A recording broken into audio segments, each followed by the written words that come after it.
When I was 14, my parents sent me to stay with my aunt and uncle in Pennsylvania for a couple of weeks over the summer. My dad's sister, Aunt Denise, and her husband Rob lived in a small, quiet town near the woods. They didn't have kids, but they were kind to me and had a huge old farmhouse that always felt a bit too quiet, even during the day. I was mostly bored during the day, riding my bike along the cracked roads or playing old PS2 games in their den. But at night, things felt different. Their house had a strange layout. The basement wasn't fully underground. You had to go through the mudroom, down 5 concrete steps, and then through a narrow door. Inside, the basement was long and strangely built. One side was finished with old carpet and wood paneling, and there was a guest room down there where I slept. The other half was unfinished. Dusty cement, exposed pipes, shelves stacked with jars and boxes, and a door that led to an old coal storage room. That door, it had a deadbolt on the outside. The first few nights I didn't think much about it.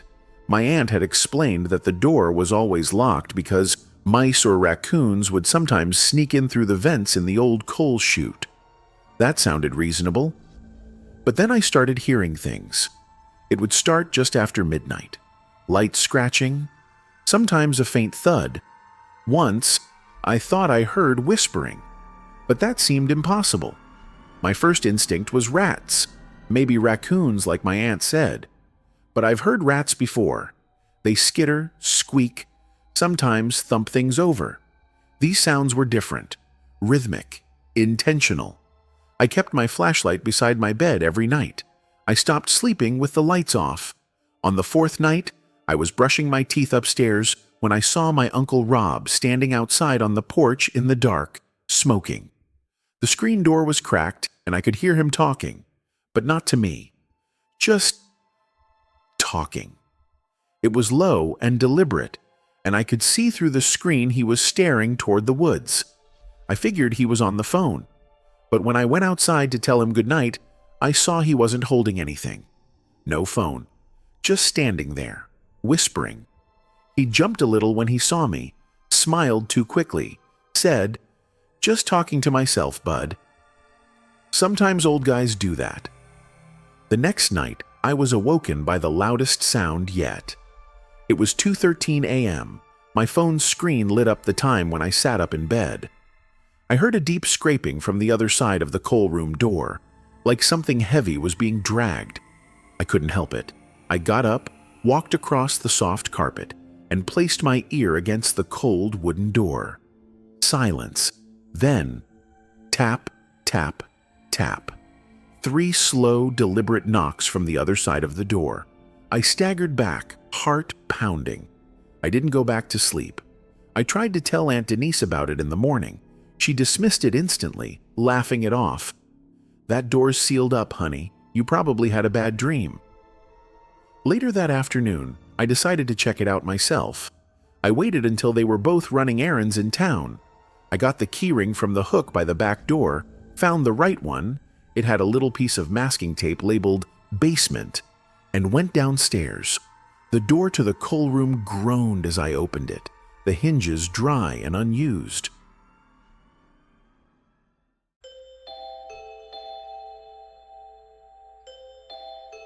Inside, it was dark, humid, and smelled like old earth and mildew. My flashlight cut through the blackness, illuminating dusty old bins, some broken wooden pallets, and rusted tools. And then, at the back of the coal room, I saw something strange. There was a trap door in the ground, old wood, blackened at the edges like it had seen fire long ago.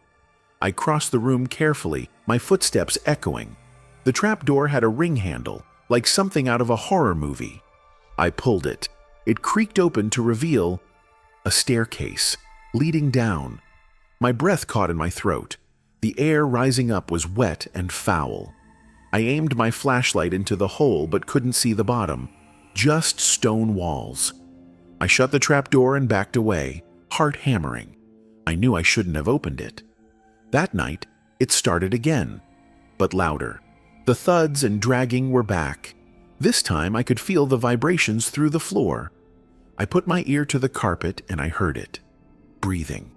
Something was beneath me, in that room below the coal room. At 3:02 a.m., I texted my dad. "Something's wrong here. Can I come home?" He didn't answer. No signal. Then came the sound that finally made me scream. A voice. Not words, just a low, guttural sound like someone moaning through clenched teeth. From the other side of the coal room door. It was trying to get out.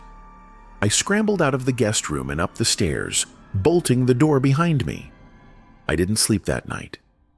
The next morning, I begged my aunt and uncle to take me home early. They were hesitant but agreed. I never told them exactly why. Years passed. I'm 29 now. Last fall, I got curious and looked up that town again. It's barely even on the map, but I found it. I even found a real estate listing for a property that had to be their house. Same number of bedrooms, same location. The listing was recent. It said the property had been condemned. I dug deeper. Apparently, the house had been investigated after several complaints. Locals reported strange noises and horrible smells.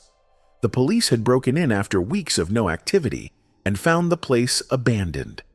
But what was really chilling was the last line of the article. A narrow sub-basement was discovered below the coal room, containing what investigators described as an unlicensed and improperly sealed holding area, possibly used in connection with illegal detainment or ritualistic activity. No charges were ever filed, and the property was seized by the state. I never contacted my aunt or uncle again, and I still don't know what or who was in that sub-basement. But sometimes, in my sleep, I hear it again. Tap, tap, tap.